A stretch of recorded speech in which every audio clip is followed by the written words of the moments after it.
Alrighty, can you all hear me? Sweet. Thank you for coming to my talk. I am Morgan Wall. I'm a lead engineer at Gameloft Brisbane. My talk is about leveraging Unity's data-oriented tech stack for AI. Before I begin, I'd like to acknowledge the traditional custodians of the land where we're gathered today and extend my respects to their elders, both past, present, and future. So this is going to be a bit of a whirlwind. I do have a GitHub repository with the slides and all of the source code, so you feel free to scan this now or at the end of the presentation. But let's get straight into it. So we're going to start off with talking about a little bit about me, my background in AI. We're going to do a brief overview of OOP, object-oriented programming, and we're going to transition into data-oriented programming and how it differs. We're going to look at the data-oriented tech stack and how it tries to achieve data-oriented programming. We're going to apply that stack to dots, and then we're going to evaluate it and finish off with some conclusions and questions. So there are some prerequisites to this talk. It's expected you have experience with Unity, C# or C++. And it's also understood that you know object-oriented programming and basic CPU features like caches, cores, threads, and all that. So a bit about me. I am a lead now, but historically I've worked as a gameplay and AI specialist. I've worked across a wide variety of AI contexts. I've done AI for Hearthstone. I've done combat AI for Hand of Fate 2. I've done sporting team AI for Ballistic Baseball. I've done mobile RTS AI for Zombie Anarchy, and so on. On top of that, I have a wealth of dots experience. So I shipped a game called Beyond Contact with a local game developer here in Melbourne. It is a multiplayer survival crafting game, and during that process, I used Jobs, Burst, and ECS for our AI decision-making, our AI action execution, perception and stimuli, as well as relationship management. So let's kick it off. OOP. So OOP is a human-centric approach to programming at scale. It followed procedural programming. It's defined by 4 key principles: abstraction, encapsulation, inheritance, and polymorphism, as you see through classes and objects and all that. Over the years, it has become a go-to methodology for a variety of contexts, including game development. So we have Unity, Unreal, and CryEngine, and various other engines. They're all using OOP. And on top of that, OOP is used throughout a variety of modern languages: C++, C#, Java, and even partial support in things like JavaScript. Now, despite this, it has seen a great deal of criticism for many decades, which may be a surprise. For this talk, we're going to focus on the issues of OOP surrounding the human centricity component of it. Basically, the takeaway is OOP incorrectly focuses on abstractions and concepts that abstract away the hardware. So people lose scope of how modern hardware works, how memory works, how the CPU works, by programming in this fashion, and as a result, we take a massive performance hit. So we ignore how computers manage memory. OOP typically produces data that is fragmented throughout memory. We lay out our memory according to an inheritance hierarchy, which isn't necessarily the best either. And we also ignore how computers manage instructions. So instructions are just data as well. They're commands that we pass into the CPU to be executed, especially with things like polymorphism, where you have virtual tables, vtable redirects, and all this kind of stuff. It's a massive, massive hit on your performance. So that brings us into data-oriented programming. So as a quick aside, we'll have a refresher on computer memory. Typically, memory exists in a hierarchy of access speeds. So we have tertiary at the slowest point. That's things like USBs, CDs, DVDs, and all that. Then we have secondary, a bit faster, HDDs, SSDs, kind of like your permanent storage in your computer. And we have primary memory, so that's RAM, CPU caches, registers, and all that. And that's by far the fastest. So all of this hardware is used to store instructions and the data we operate upon in our computer code.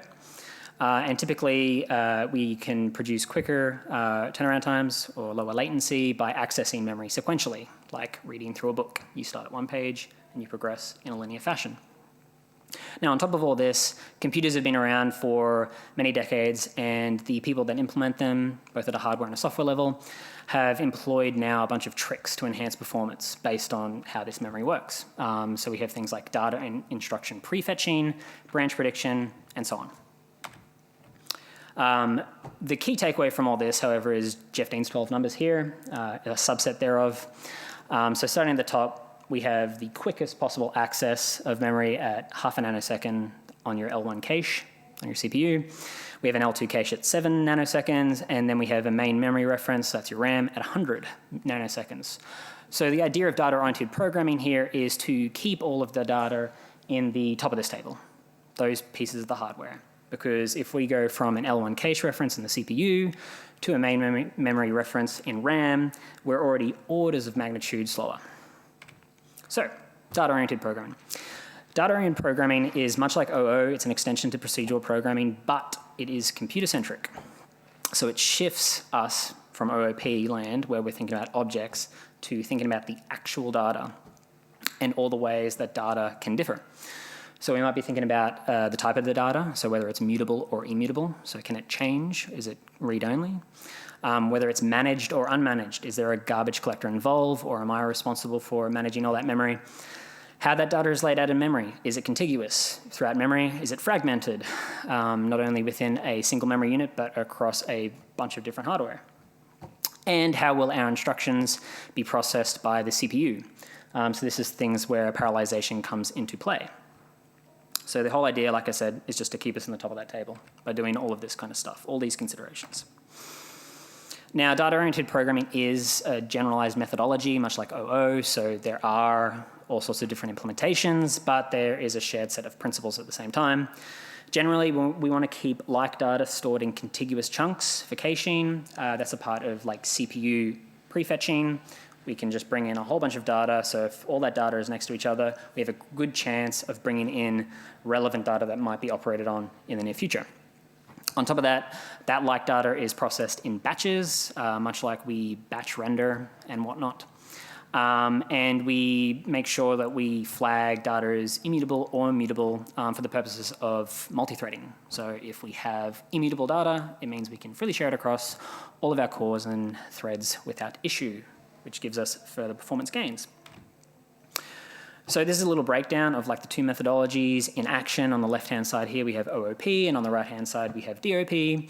So on OOP, we may need to execute a sequence of commands, and it takes us from object A to B to C to D to E.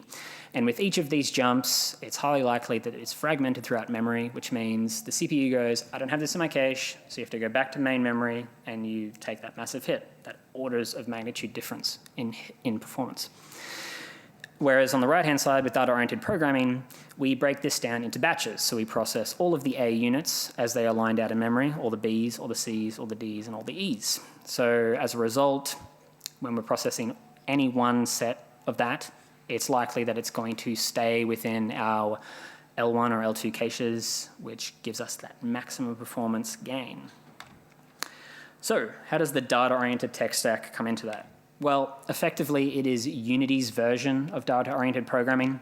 It's broken into three core technologies: the C# job system, the burst compiler, and the entity component system. So the C# job system basically allows you to write safe multi-threaded code. It allows you to, instead of running all your code on the main thread, you can run it in a bunch of worker threads by writing jobs that are little chunks of work that can be run independently. So here is an example. This is a quadratic function that we're evaluating, and as opposed to evaluating it on the main thread, like evaluating it x equals 0, x equals 1, x equals 2, what we can do is we can evaluate each of them independently in their own job, and we can run that concurrently and solve it super fast. Then we have the burst compiler. So the burst compiler at a high level takes our intermediate code, our bytecode, and optimizes it into native code, which basically means that it is as close to the hardware as we care to get, therefore giving us an enhanced performance boost. Realistically, however, the burst compiler is primarily used for optimizing jobs, which we just saw earlier.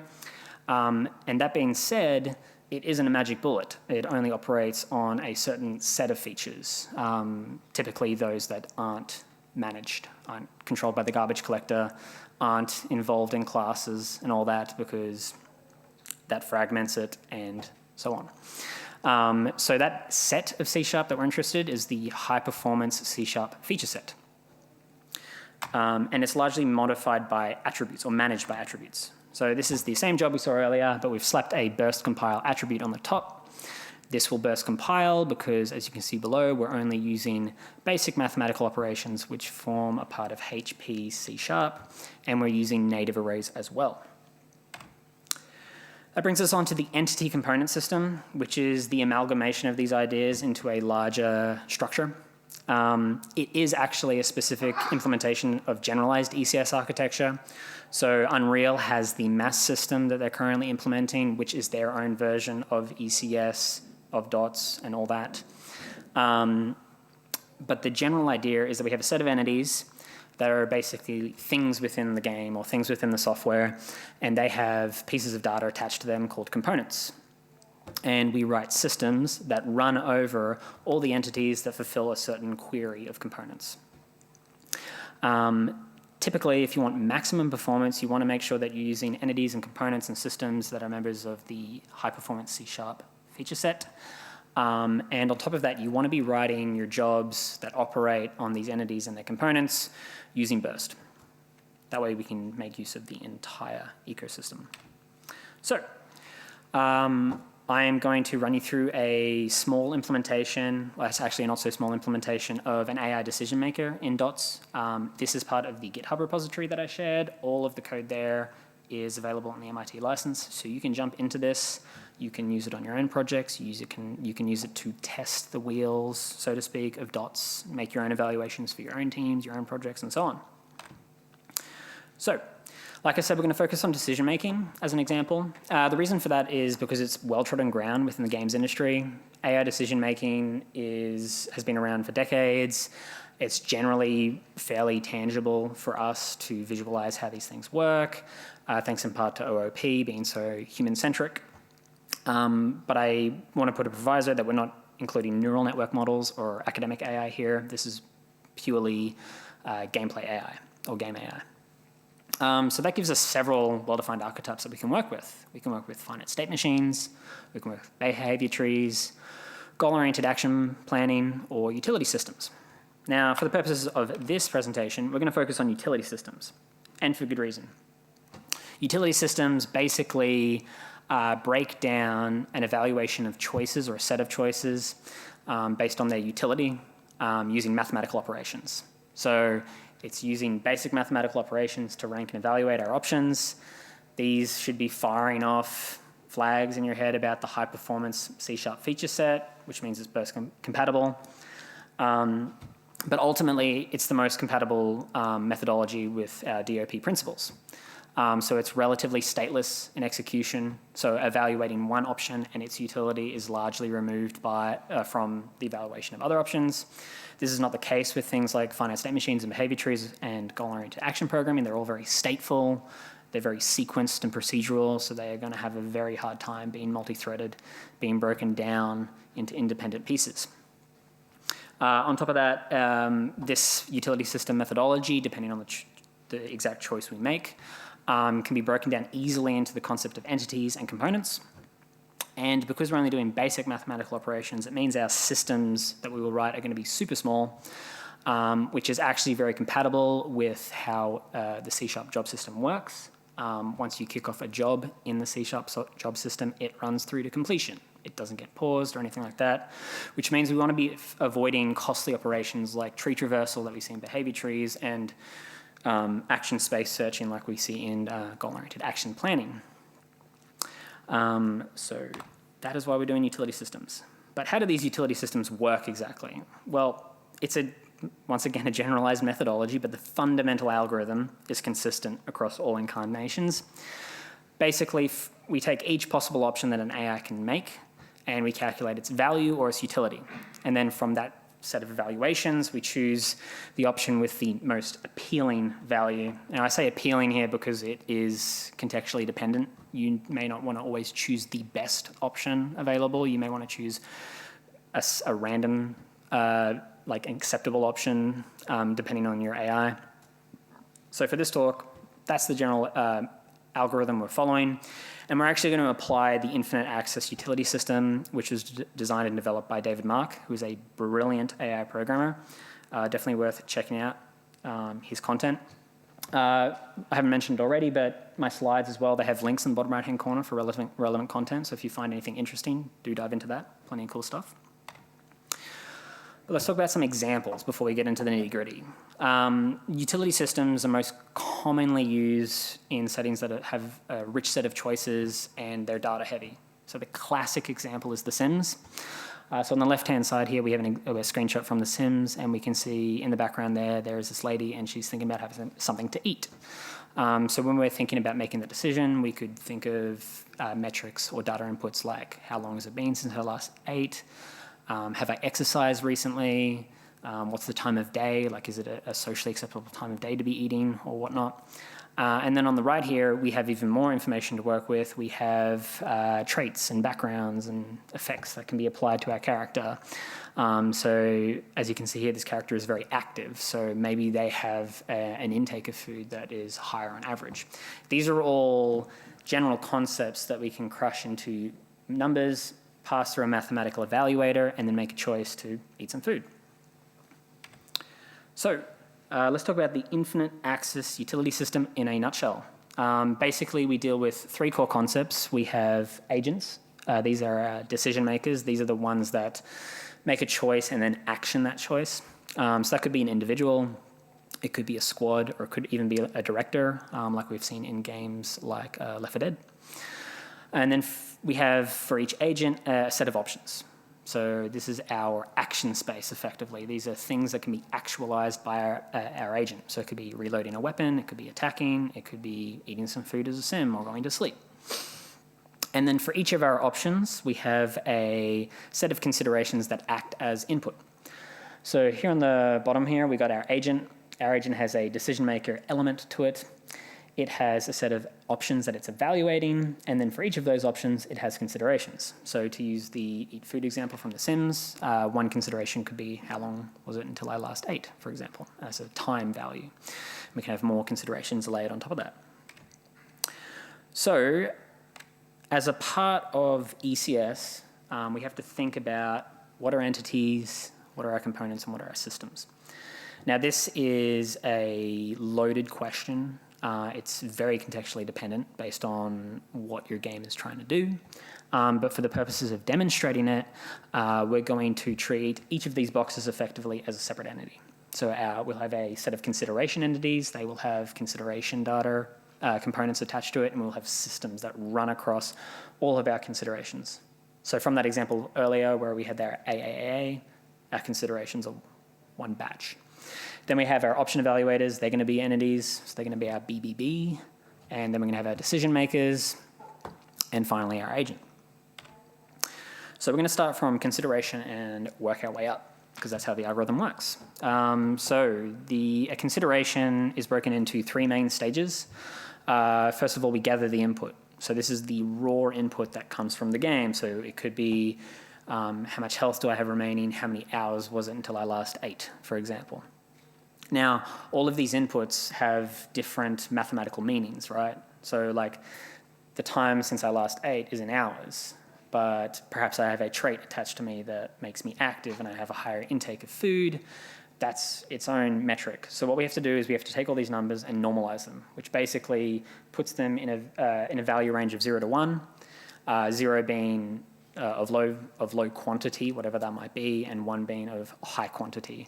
And the reason why we have to normalize it is so then we can use these mathematical concepts in unison, right? Otherwise, you're dealing with hours, you're dealing with things like traits, and it's like trying to mash that together as is. Doesn't really work out very well. So we normalize it, and then we transform it by passing it through a response curve. So one example could be number of hours since I last ate for The Sims. So the input could be 6 hours. We normalize it. So let's just say between 0 and 24 hours, or maybe something more realistic, maybe like 0 and 6. So 0 hours means, in a normalized context, I'm not like very little time's passed, but if I've gone beyond 6 or more hours, we're at like the maximum amount of time we need to eat something. And then we can pass it along a response curve. So this could be like an exponential curve, right? So as more time passes, the final normalized value gets larger and larger and larger. The cool thing about the infinite access utility system is the normalization step and the transformation step can be substituted in for various different things. So in our last case here, we could have linear functions, we could have polynomial functions, trigonometric ones, exponential, so on, whatever your game designers require. So our consideration is our entity, so let's talk about our components. These are our core components. So we have in the top left here, top left-hand corner here, we have the consideration component. So that has our raw input, so hours, normalized input, something between 0 and 1, and our response curve output. So it's our final output for our consideration. Then we have our bounded normalizer here. So this takes a minimum and a maximum value. By replacing the bounded normalizer component on your entity with some other normalization component, what that means is you're going to have different systems run across it. And finally, we have our exponential response curve as an example down here.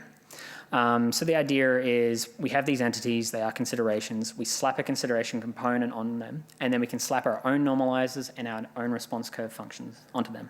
And then we have our systems that run across it.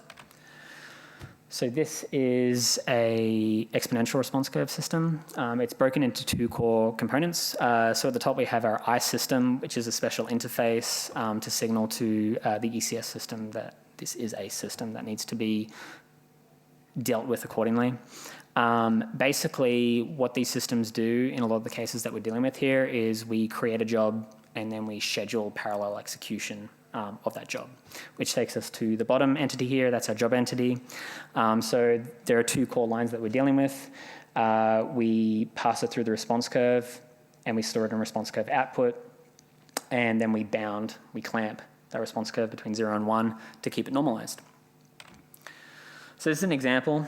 So our input could be, in this case, health remaining. So maybe we have 10 points of health remaining.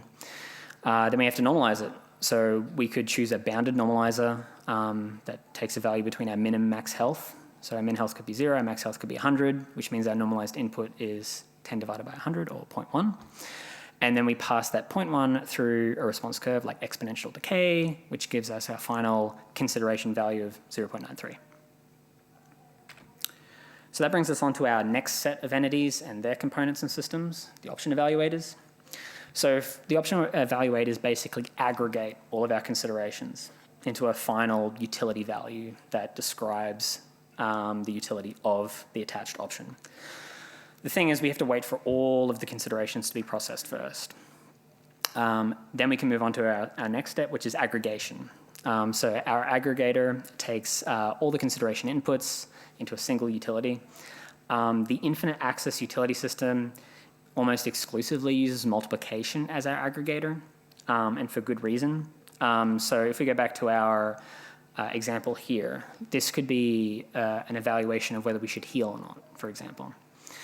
So here we have, based on our consideration input for remaining health, we have this final value of 0.93 to describe the utility of healing the character.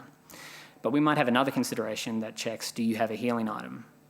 If you have a healing item, that output can be 1. If you don't, it has 0. So by multiplying them together, it means we're going to end up with a final value of 0 if we have no health item, which makes sense. So that's the core crux of the infinite access utility system, is through multiplication, you can inject these like branching paths and therefore have infinite sets of considerations. But for the purposes of this talk, we can have all sorts of stuff. We can have multiplication, we can take the mean of all our considerations, we can take the max or the min consideration, whatever we like. So we have our option evaluator entities, and here are the components on them, or an example of them. So we have a buffer of consideration entities here. Then we have our multiplication aggregator. As you can see, this is the first one that has no data in it. The ECS system refers to this as a tag.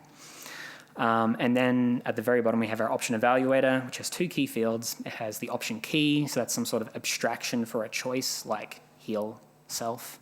And we have the final utility.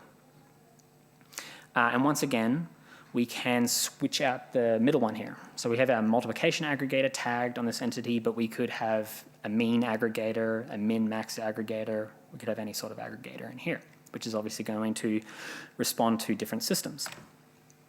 So here is an example of our aggregator system. For the purposes of brevity, as much as I can accomplish it in this setting, this is just the job entity.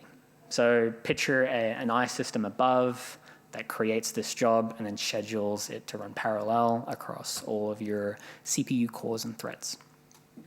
But basically, our systems are dictated by the input arguments into our job entity here. So in the execute function, which we can see in the blue up the top, it takes an aggregator, a multiplication aggregator here. It takes a buffer of consideration in handle elements, and it takes our option evaluator. So any entity that has those three components will get run through this system. And lo and behold, what this system does is it takes that buffer of consideration entities, it runs over them, it retrieves their utility value, it multiplies it, it stores the running value, and once the system has completed execution, that new option evaluated entity has a final conclusive score. Which takes us to our next stage, our final phase, is the decision maker. So this is the third set of entities that we're dealing with. So we have our consideration entities, which act as input to our option evaluator entities, which act as input to our decision maker entity. So once again, we have a staggered execution here. Our decision maker needs to rely on the fact that all of the option evaluators have been processed. Once that's done, we can make a selection. So as per usual, we can select freely by just attaching a different component to that decision maker entity. So we could have a selector component for like highest utility. We could have a selector component to select from a bucket, which is a concept I won't explain here, but you should totally look into it. It's super cool. But your tag, effectively, which we see here in the second, will dictate the system that runs the selection process and updates that decision component. But to jump back to the top, like before, we have our buffer. Instead of consideration entities, we have option evaluator entities. Then we have our selector component. Once again, it's a tag because it has no data. And finally, we have the most important component of all, the decision component. Once again, we have a reference to our option key, which is that abstraction for the option, like heal oneself. And we have the final utility, which wraps out this entire idea. So one run through effectively of all of these entities, of all of their systems, will update this final decision component on the decision entity, and from that we can sample that and action it accordingly. So once again, this is an example of the job for an option selector system. This is the highest utility one. Once again, if we start at the execute function at the top in blue, it takes the highest utility selector component, it takes a buffer of option evaluators, and it takes a decision component. So any entity that has those three components on it will be run through the system. And it's pretty straightforward. We loop over our option evaluators, we keep track of the highest scoring one, and we assign that out to our decision component. So that actually takes us to the end of our decision maker as a whole, but there is a bunch of work going on behind the scenes to make this all operate. The biggest one is the dependencies. So option evaluators waiting for considerations to be processed, and the decision makers waiting for the option evaluators to be processed. So that takes us into system groups.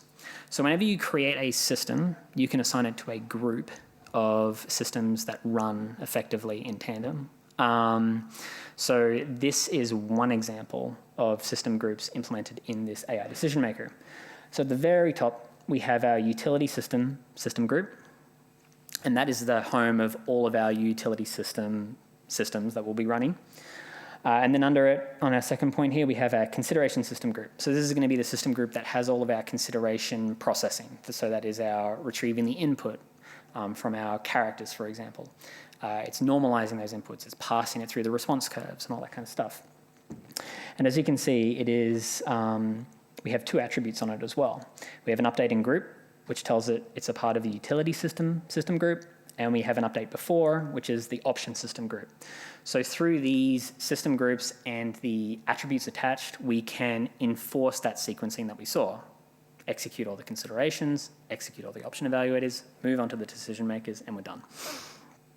So if we drill all the way down, We have our consideration system group. Then in the third image, we have our consideration normalization system group. And finally, we have an example of where we assign a system group to our system. So we have our bounded normalizer at the very bottom. It's an I system, and it is attributed with updating group, consideration, normalization system group. So that is effectively littered throughout all of this code. But it's broken down into those three core sets: our a.a.a.s for our considerations, our b.b.b.s for our option evaluators, our c.c.c.s for the decision makers. And we also have one final thing to talk about: cleanup components. So cleanup components are a special component type. They aren't destroyed when you try to destroy an entity. So let's just say our AI is a sim and our sim dies for some horrible reason. We need to clean up all of the decision makers attached to it, which means the way we do this is we have cleanup component pairs littered through all our entities. And what that does is we can write a system. Let me roll back and give a better example. Here we're talking about the option evaluator cleanup job. So our decision maker has a buffer of option evaluators.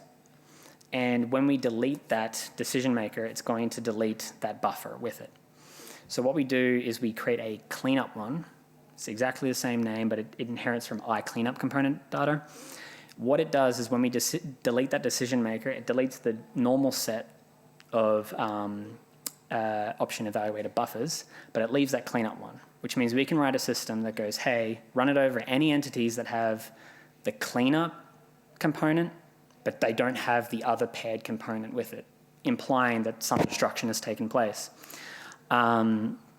So what we can do is we can add cleanup components on the decision maker for the option evaluators, and then we can add cleanup components on our option evaluators based on our consideration buffers.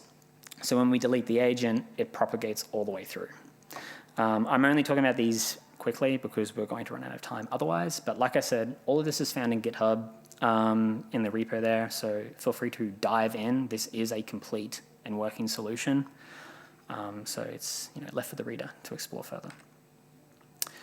So what we have here is a big old scary screenshot of the editor.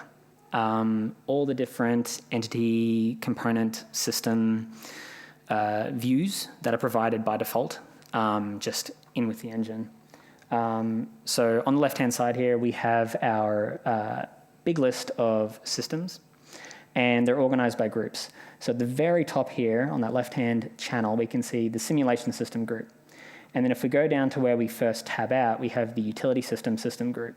And within that, we have the considerations. If we look down further, we have our option system group. And if we look down even further, we have our decision system group. So this is actually the execution order here.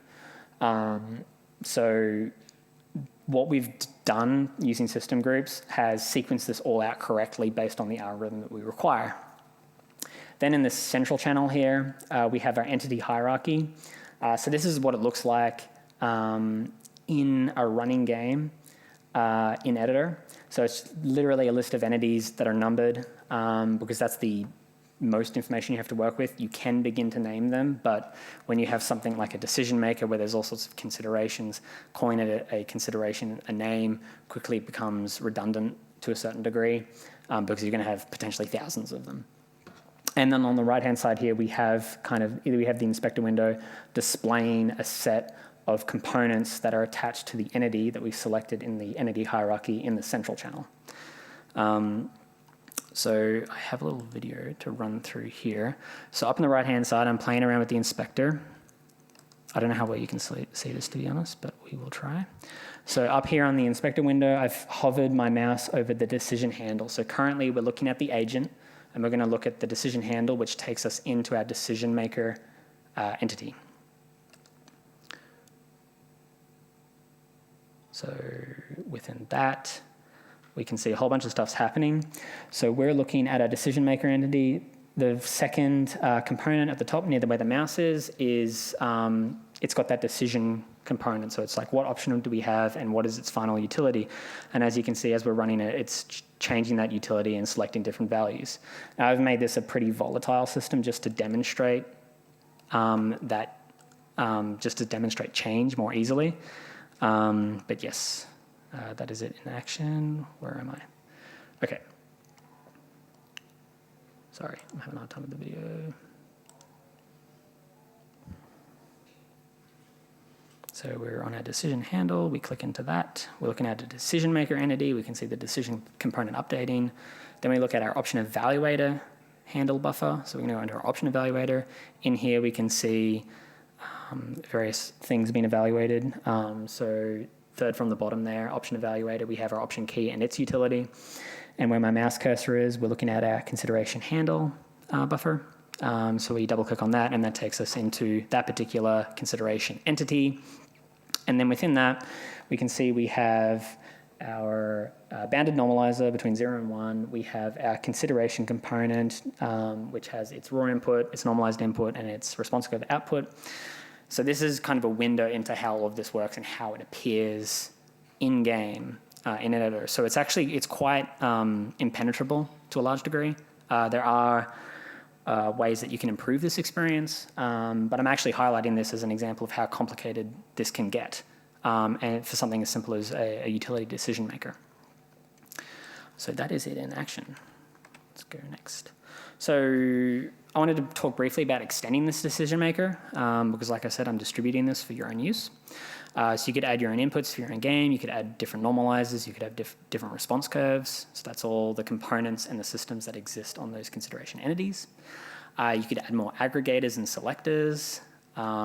You could add subjects to your option evaluators. So that's one big thing that's missing, is a subject of the choice that you're making. So you might be choosing to make an attack action on a particular entity, which means that you would have to add a subject to that component information. So that we can make evaluations like, what is the value of attacking a certain enemy X, or healing a certain ally Y, or consuming a certain consumable like a potion. We can also dive into dual utility reasoning in the form of buckets. This is just a little tidbit to go and investigate, but it's a really cool feature that allows you to scale up and add hierarchical decision making to your utility systems. And then finally, the last one is you could look actually into reducing the number of entities. So the way this has been set up today is to make this complex set of code easy to convey to people in 50 minutes. But as you can see, we have a lot of entities. We have an entity for each consideration, we have an entity for each option evaluator and decision maker. And then if you have multiple decision makers on a single agent, it's going to explode really fast. But once again, that's contextually relevant as well. Just reducing that value is going to have a whole set of knock-on effects. And while we're here, we'll talk about some alternative decision makers that we brought up earlier.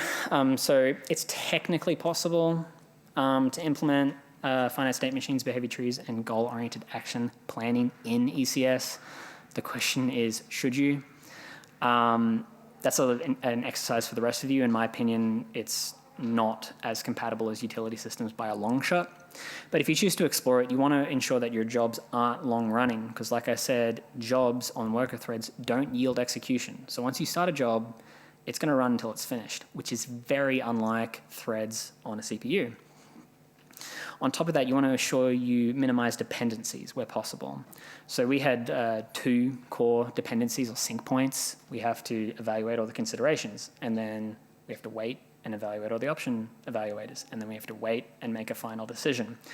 So that's 2 sync points, which is actually not too bad in comparison to something like a behavior tree where you're traversing a very complicated tree where you could have a sync point for each output of the tree node that's being executed, worst case. So when you're investigating that, you want to keep in mind that when you make changes to your entities and components, they can have knock-on effects on the performance. This is really going to hit hard on finite state machines behavior trees. And finally, you want to ensure that your components aren't too large. So our components for the utility system are super, super small. At top, like worst case, they've got like 5 floats on it or a buffer, which are roughly the same in size, proportional to the number of items that we're dealing with.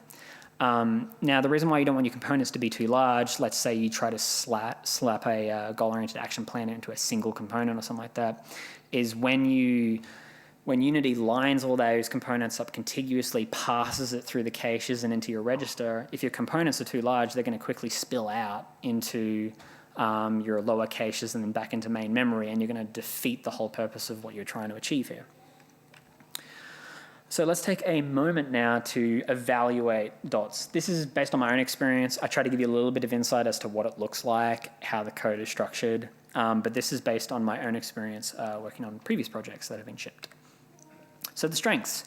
Unity says performance by default, but in reality, it's performance via tweaking.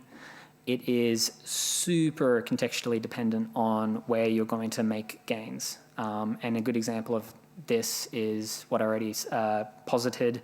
Do you have an entity for each consideration, or do you slap it into one decision maker entity that has all that information on it? Depending on the contexts of your game and its AI in this case, it's going to be tough to figure out. You really have to jump in and play with it at scale. It is highly scalable. Dots is highly scalable. It can scale very, very well if you've made the proper architectural decisions, but you have to keep in mind that it's hardware dependent as well. So if you're working on like super old hardware for whatever reason, maybe it doesn't have big caches, maybe it doesn't have a lot of cores, maybe it has limited hyperthreading, various other things, you're going to hit blockers there as well. So it's not a magic bullet that solves your performance issues for all platforms, for all devices.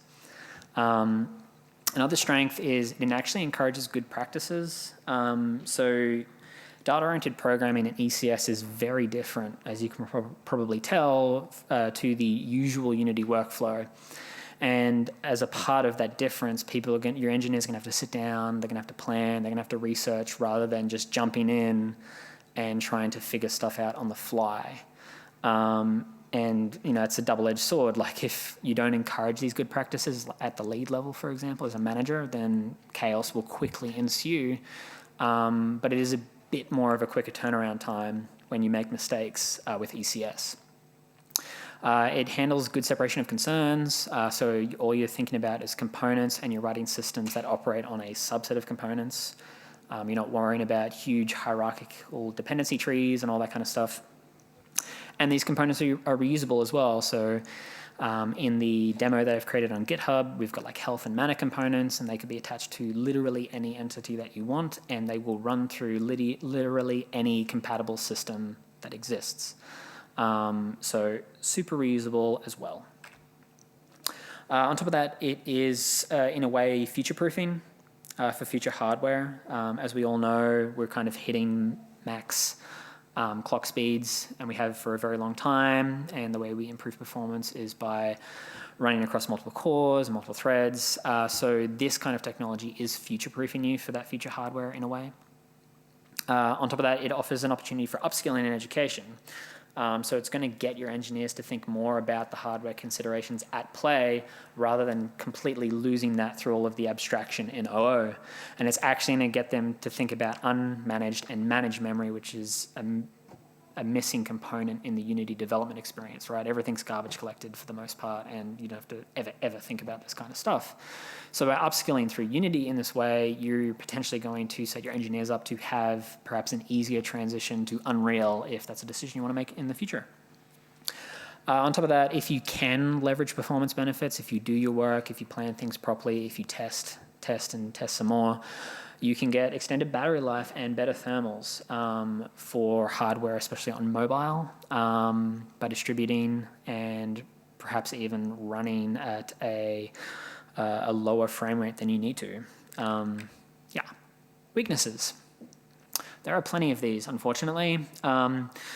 So Dots is suitable for very specific problems. The example I gave you today is a great example of where it works well, because you can see that it scales, right? It's going to scale with the number of agents you have. It's going to scale with the number of actions that they can take. It's going to scale with the number of considerations at play. So as things become more complex, everything just scales nicely.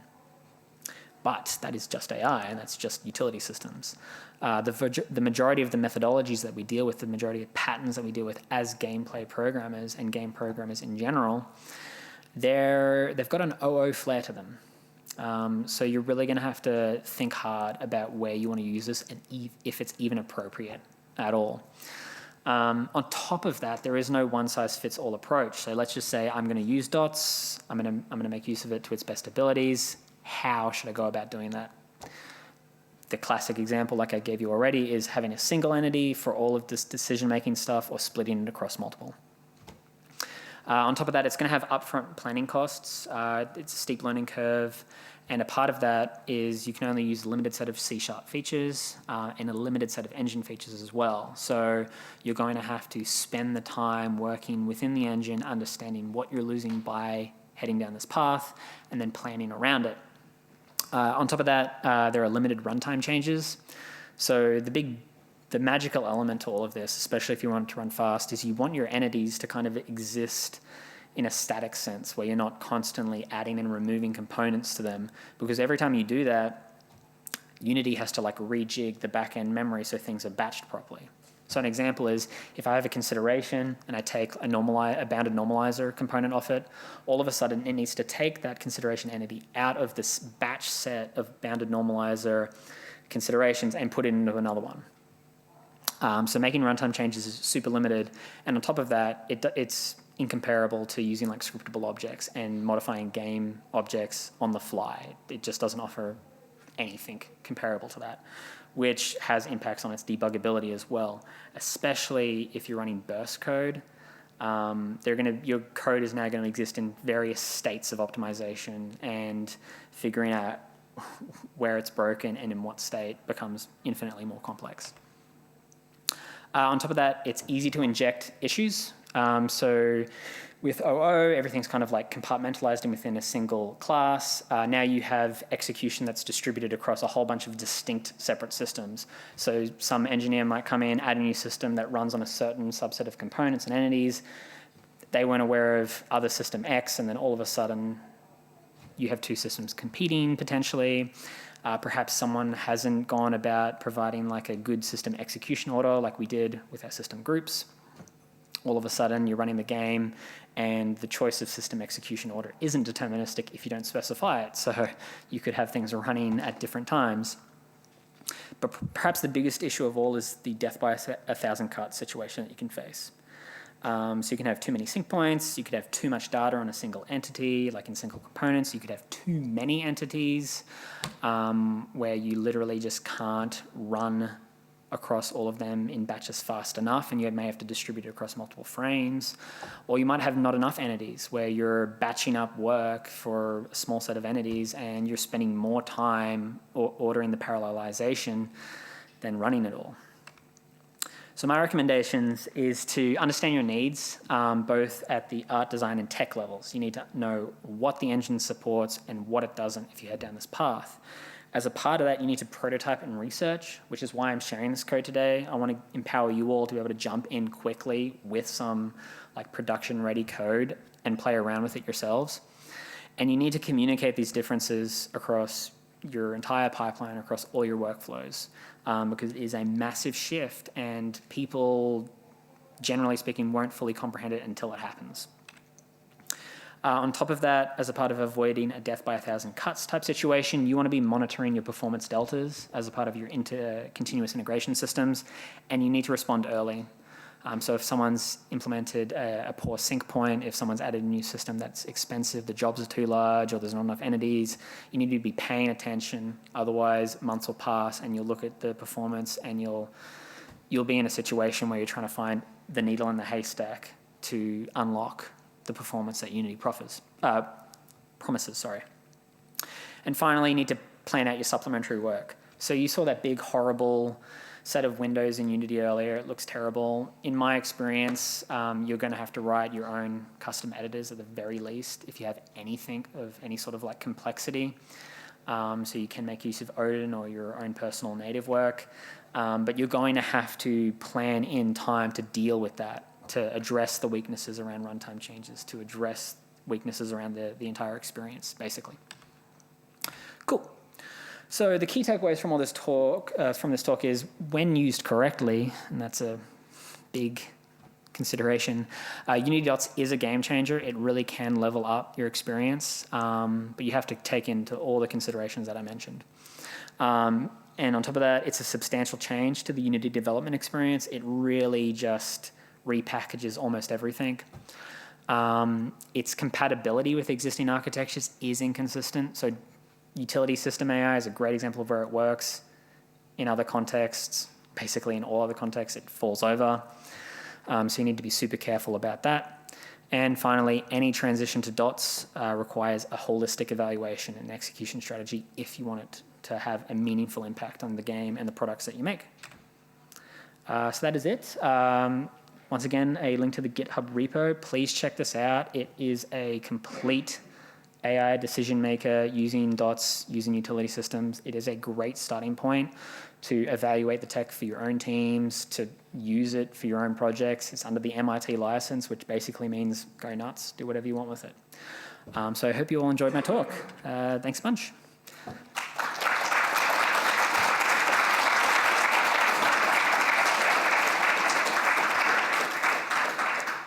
think that's it. Sorry about that. Feel free to grab me in the halls if you had any questions. On the GitHub repo, once again, there are my personal details there, but you can reach out and contact me at any point in time. More than happy to help. Thanks, everyone.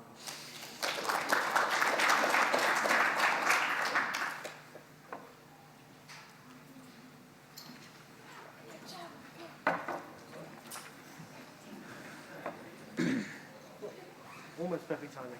Yeah, thanks for the Yeah, I wasn't sure if you saw my head too. Hey, Corey, how you going?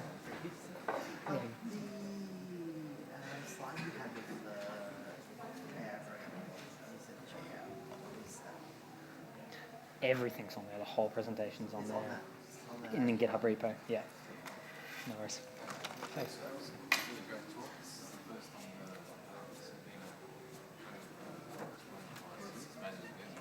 Mm.